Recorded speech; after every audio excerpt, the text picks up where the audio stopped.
So I decided to do a presentation on the growth of the Hollywood studio system. And the way I decided to do that was kind of like say to myself, well, actually, there's always a story before the story. We're always used to once upon a time. You know, it began like this. But what we want to do is look at before the beginning. The beginning before the beginning. Okay. Our whole universe was in a hot, dense state that nearly 14 billion years ago expansion started. Wait, the earth began to cool, the autotrophs began to drool, Neanderthals developed tools, we built a wall. We built the pyramids, math, science, history, unraveling the mystery that all started with a big bang. Hey! You like that, don't you? I know, you don't know whether to laugh or cry, do you? But the whole point about it is, that's the beginning. Beginning of Hollywood can seem all kind of confusing and daunting, you know, because it's like it's filled with all kind of information. But what do we know? Everybody knows the Hollywood sign, right? Seen it, right? Don't know why it's there. But actually, Hollywood began as Hollywood Land. All the way back in, you know, like in the early 1900s, it was the place where dreams were made of. You know, it was just housing development in the hills saying, hey, come here to Hollywood Land, you know, it's a great place to live.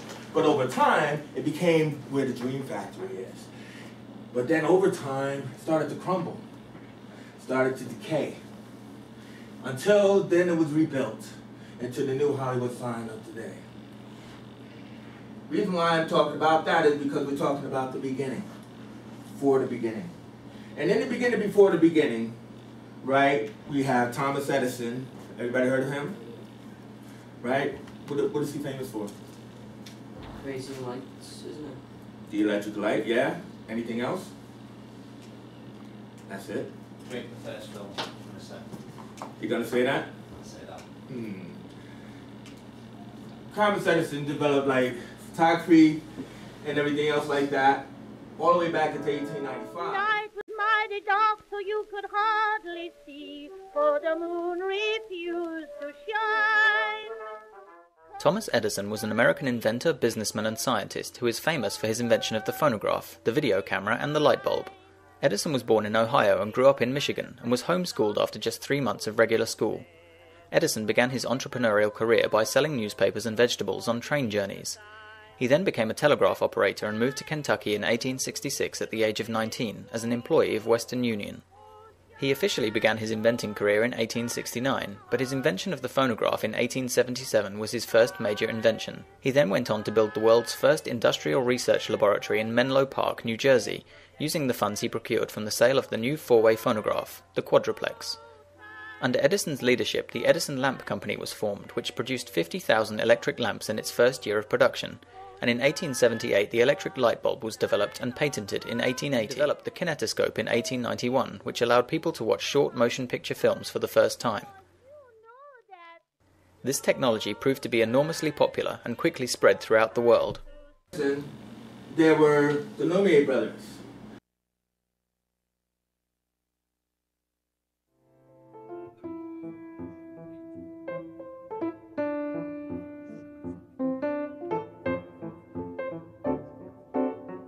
So the Lumiere Brothers, French, they worked for a company called the Gaumont Company. And Gaumont was the first investor in Thomas Edison Studios. And what happened was when they both had, started to develop the different programs of photography equipment to make film, to make stuff like this, actually all they were doing was shooting life and capturing it so that way you could remember it. But this scene that I chose here is actually people leaving their workplace. It starts with them opening the door, they exit, and it ends with the door closing. And that's the beginning of the story, beginning, middle, and end. And that's how film just began. All right, let's just shoot light, just these little random moments, let's capture it. You know, then all of a sudden humor came into it, comedy came into it, you know, slapstick.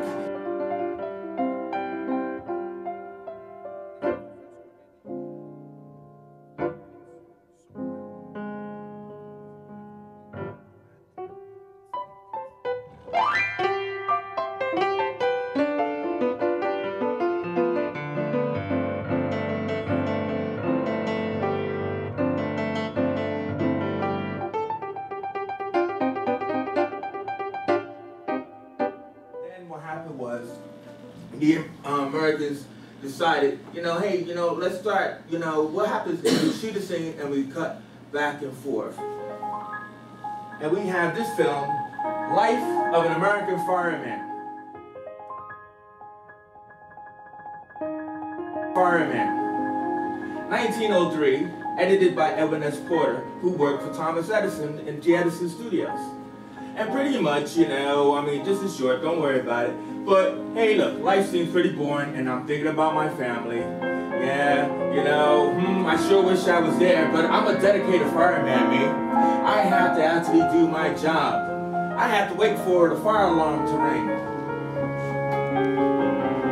Oh, look, fire alarm goes.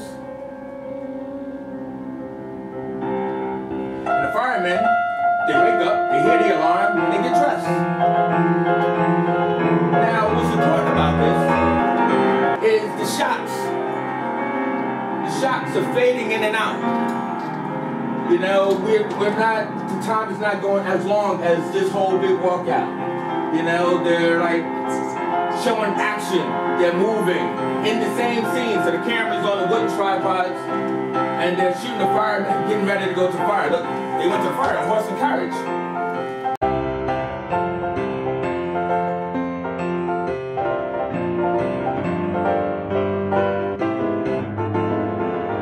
And they cut away to like, oh look, oh.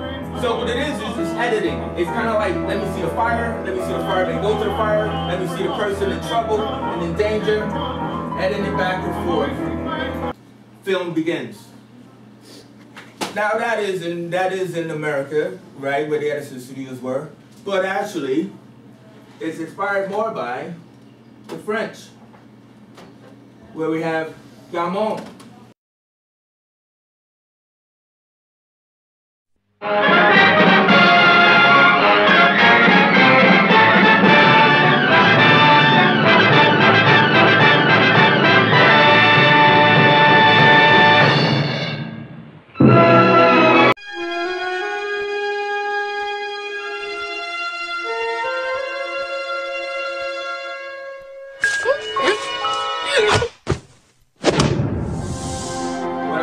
About Gaumont is that Gaumont is the first film production company that is still existing today.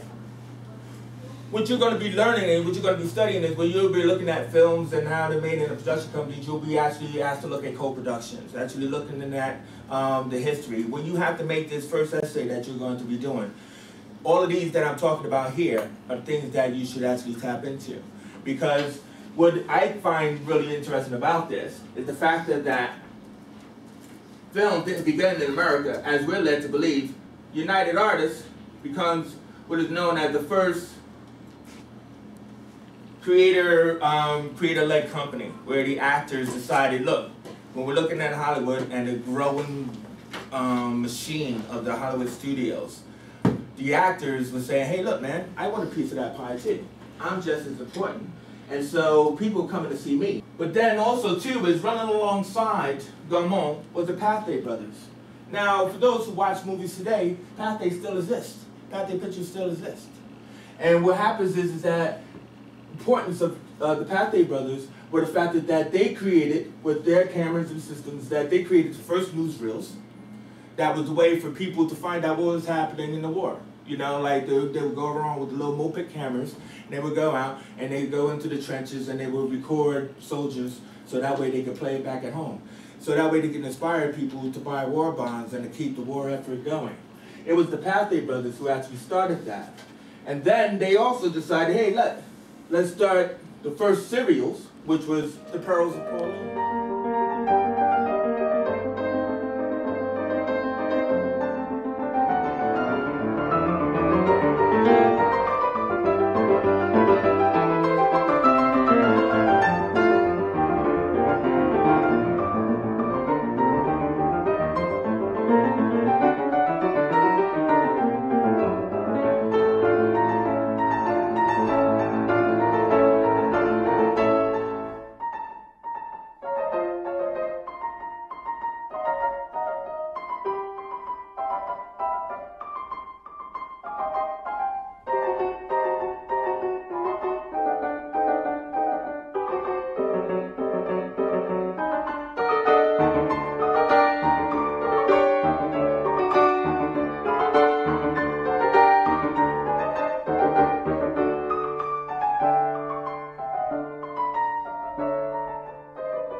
So what they would do is they would create these serials which became first cliffhangers. But Pathé moved along, and then they became the first worldwide distributors, meaning that what they were doing is that they would ship their films off to places like Japan, China, and America, because they were in the UK. But the Americans say, hey, look, what you got going on, and this is finally where we at the Hollywood studio system. I like what you're doing, guys, over there. But, you know, I'll give you some more money. In 1921, the Pathé Brothers sold their company to RKO, which is one of the big studio systems that you're going to be dealing with in this lesson. RKO Pictures. And then they also sold their studio in 1927 to Eastman Kodak. Anybody remember know the name Kodak? Right? The cameras. So without Pathé, the beginning before the beginning, you would not have Kodak, who would have their system, and where we are watching films today. So, the Lumiere Brothers, notable filmmakers from the time in the beginning before the beginning. Now, here's something interesting. If I were to ask you who was the first female director, you would say?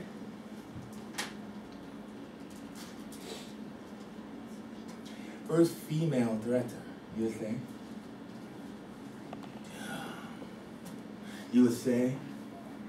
You could even give me somebody from today. No. Well, this is what you'll be doing when you do your research. A lot of people think that, you know, women, you know, have not been making films, but in the beginning, we have Alice Guy Blanchet. At that time, she was Alice Guy. I'm going to play this little video from another film studies teacher. Alice Guy Blanchet is the foremost pioneer of the cinema. Born in 1873, she began working at Leon Gaumont's Gaumont Film Company in 1894 as a secretary.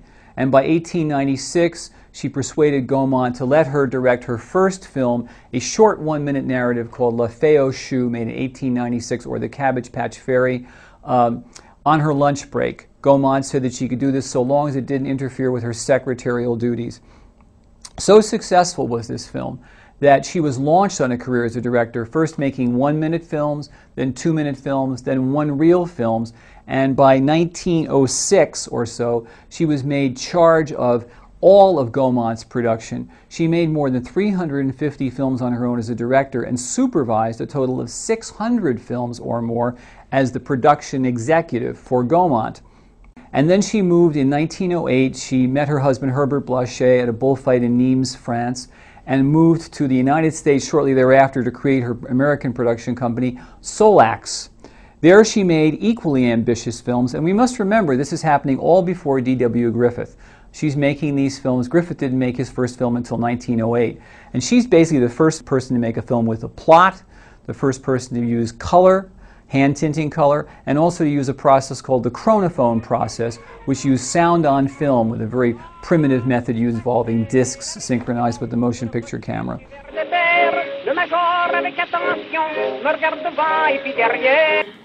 Alice Guy, unfortunately, after 1920, she made her last film, Tarnished Reputations, and after that, she was unable to get work.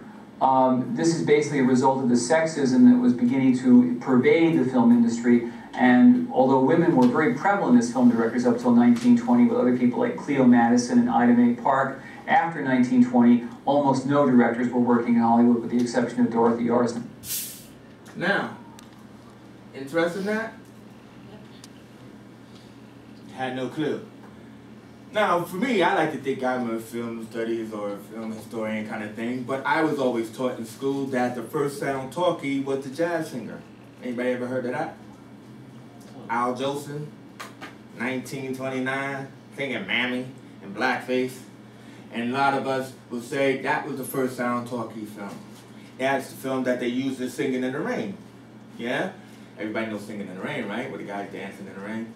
Well, you know what? I have actually collected a lot of films, and and I'll show you like some film clips and everything like that, as opposed to, I don't believe in showing people like the whole film, because actually, you could go home and watch that, but watching clips is amazing, because just that clip there, knowing what Alice Guy had done in her station at that time, you must remember, in her station at that time, she was a secretary.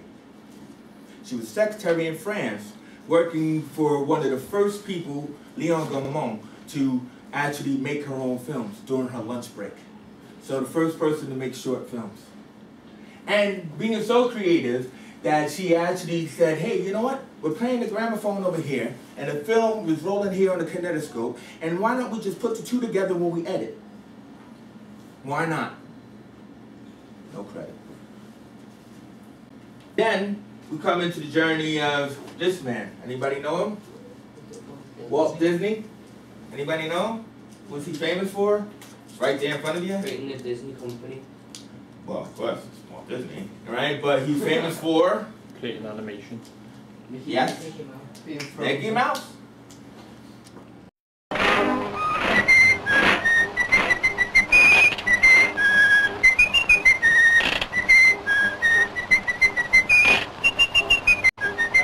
Everybody knows Mickey Mouse, right? You can't have Disney without Mickey Mouse. You know, Walt Disney in the Dream Factory of Hollywood said, if you can dream it, you can do it. And that's his legend. Who's that guy? U.B. Iwerks, the actual artist who drew Mickey Mouse. Know who he is? Name nowhere to be found. Right? And he's the one who not only created Mickey Mouse, but Mickey Mouse was inspired by his other original creation of Oswald. Now, Oswald's story all began in 1927, after Walt Disney was done with Alice's comedies. He signed a contract to Universal Studios head Carl Laemmle to make a cartoon series for Charles Mintz. So Walt talked with his partner at the time, U.B. Iwerks, and created Oswald the Lucky Rabbit, and the first cartoon they made was Poor Papa. When they showed it to the heads of Universal Studios, they rejected it because they didn't like the production quality of the cartoon and find that Oswald seems pretty old. So they went to make another short called Trolley Troubles with a new, younger Oswald. They liked it, and that was the start of the Lucky Rabbit. As time would move on, Oswald would become a star. Until the spring of 1928. When Walt wanted to increase the budget of the Oswald cartoons, he went to ask Charles Mintz. What he got was a counteroffer. One that's not like what Walt wanted. Mintz's offer was a 20% budget cut on the Oswald shorts, and what's worse, Mintz was the one who owned the character, and not Walt, and he already signed many of Walt's animators on his new contract, except for U.B. Iwerks and Les Clark, who was always on Walt's side. Pretty much, it all ended with Walt refusing the offer. While they were finishing the first season of Oswald, Disney, Iwerks, and Clark created their own character by altering Oswald's looks a bit, and the rest was history with their new character, Mickey Mouse. After Walt was gone, Mintz took full control of Oswald with Disney's former animators, but Carl Laemmle wasn't happy with his move on Disney, so he kicked him out, and Oswald is working for Universal. After that, Carl went to hire a new animator at the time to work on the Oswald cartoons called Walter Lantz. You may remember him more as the creator of Andy Panda, Chilly Willy, and Woody Woodpecker. Yeah, and that's why those films look so good and why they still exist and live today. And that is really in the true birth, because without these guys, you wouldn't have Hollywood. That's my whole point. So then, as I said before, the silent films, you know, the United Artists, this is the original team, the original actors who actually said, look, we don't have to be under the thumb of the Hollywood blockbuster control system, the studios. So that's Charlie Chaplin, without his mustache, yeah? You know, Mary Pickford, who was a very popular silent film actress. Okay.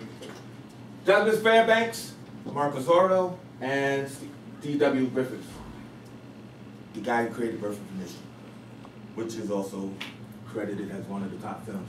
But United Artists, celebrating its 98th history, It's still around today when Tom Cruise took it over. Tom Cruise's production company took over the United Artists, and now, finally in like 2011, he sold it to MGM. But they made such amazing films throughout the filmography, which you'll be looking for when you start studying about the films.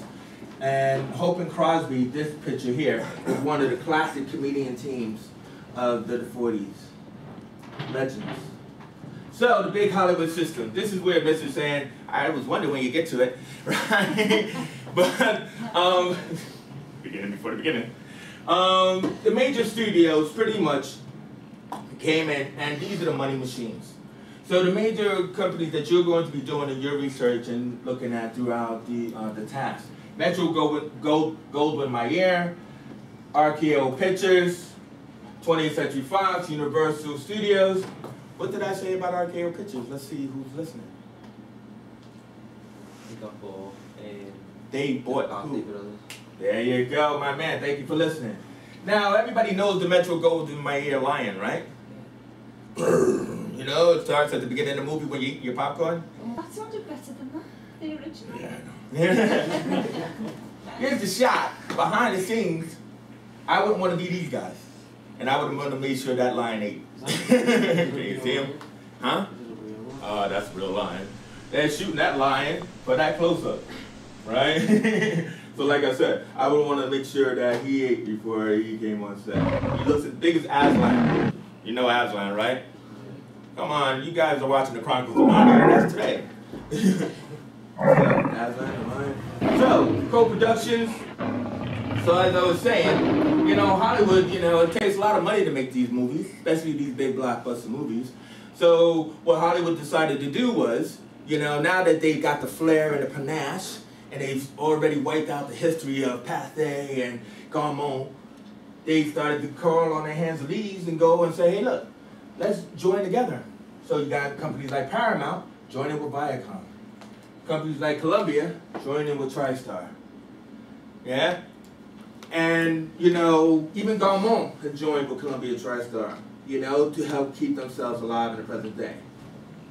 So moving into the present day, well, really the day of the 90s, what you have is you have the whole idea of the creator-led company of United Artists. You say, look, we don't want to be involved in the big studio system anymore. Let's make our own films. Let's be auteurs. Let's be creators. So leading us into the independence. Now, you're just a filmmaker, right? You know what I mean? You want to just make film, right? You don't know where the money is, right? All I want to do is point my camera, right? And everything, I need a shepherd. And so here come the Weinstein brothers.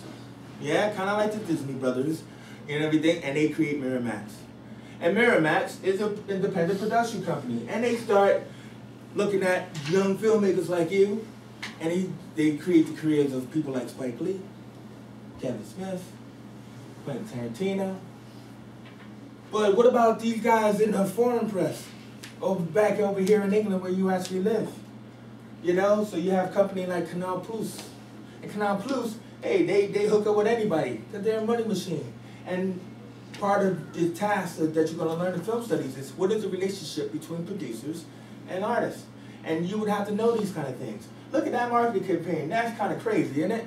They're kind of like thinking that just because you're English, you don't know that that's a stupid picture of Iron Man. Right? That's like my kid could have drawn that. Right? But look at it. It's like, un marchand dans qui suit le monde et l'enforcement du cinéma. Right? Well, the John's just says Iron Man too. Right?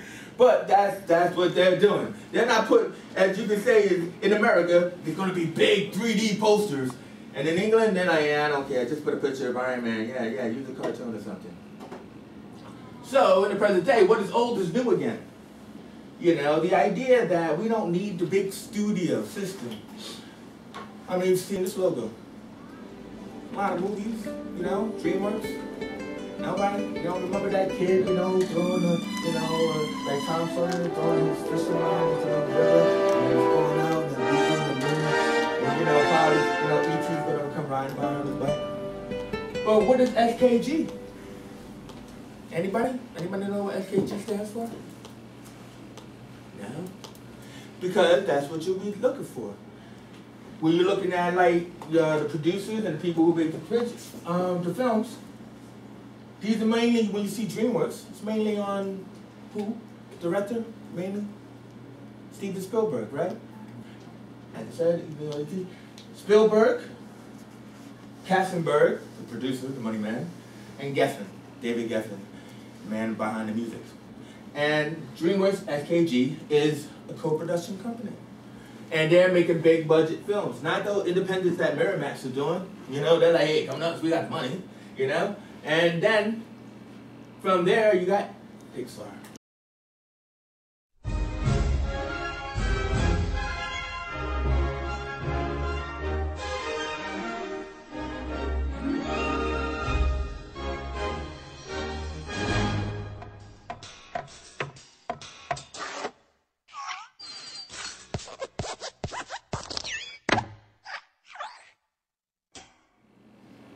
Why? Because that's where film is. Film is in animation, where it began. The reason why we started in the beginning with Walt Disney and that little like black and white cartoon of Mickey Mouse, right? Back then it was inventive.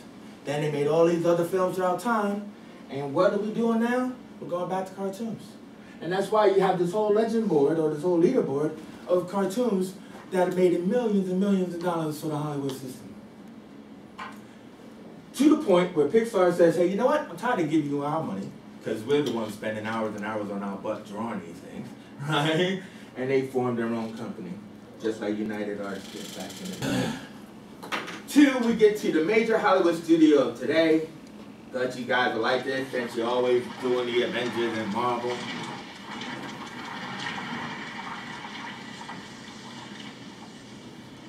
I did that. I didn't go right to that. I told you to stay there. That's cool. Marvel. For those of you who have seen a lot of presentations around Marvel and you covered the Avengers, you know, the present day, you know, not a lot of people talked about the X-Men and all that other kind of stuff. But main thing about Marvel is that when they made Blade, when Avi Arad as a producer got behind this company that was in bankruptcy, you know, and said, hey, look, we need to find some money from somewhere and everything, and they actually, you know, started making movies like from the X-Men to Fantastic Four, and then, you know, they say, you know, Avi, I think your time's done, and they split off into Marvel Entertainment and brought in Kevin Feige, and then they started making Iron Man.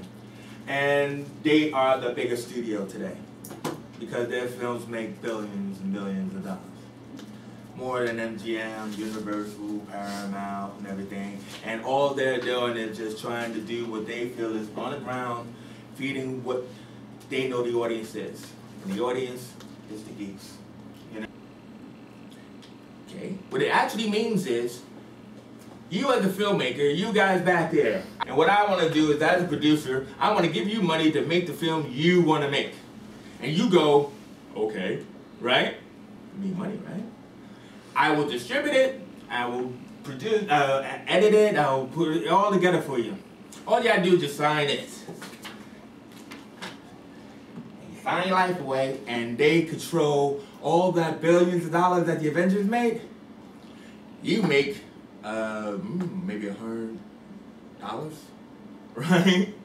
Out of the billions of dollars. And you say, how come I'm only making $100 again? What are you talking about, man? I bought your house. You know what I mean? I gave you the equipment, you made the film. Whoa, you're on Conan tonight. You don't know who he is. But you're on Jonathan Ross tonight. So the main thing about it is we did all of this work, and we're gonna take all the proceeds. And that is why United Artists formed. That is why the independents had come out. And that is what is wrong with the studio system. Now that is what the whole thing is supposed to be about.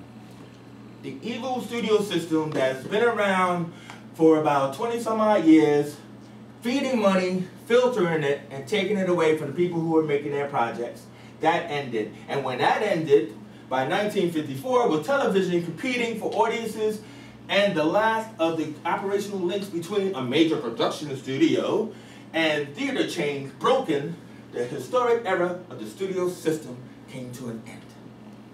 That breaks down what Hollywood is and what is the problem with the Hollywood studio system. Pretty much, in this is the timeline of films from the early 1900s to the 1900s and all the little different factual informations, the different things that you could connect to. So this will be on the system that will be put into the Universal for you actually to have. So, hey, sir, really went really fast over everything. So this will be on Universal for you to tap into. So when you don't have to say, sir, what was that about what? I don't remember. This list will be on it, right? So, and you can pick and choose. Me, I like the 1940s with the serials because that had like the pulp heroes. So, you know, when they used to make like Mandrake the Magician and The Shadow and Lone Ranger and Captain America. But it also had film noir like mystery and detective fiction. You know, wars on film. Then you got the 1950s, which was the rebellious teenagers, which some of you might think, hey, I'm a rebellious teenager, yeah. But then there's also the beginning of fear. You know, the bomb, the enemy across the waters, which you are, because you're in the UK. But that's what the Americans wanted everybody else to do. They wanted you to hate, you know, people from the UK. Invasion of the Body Snatchers, fantastic. 1960s, ooh, drugs. Yeah, not like you're not unfamiliar with that.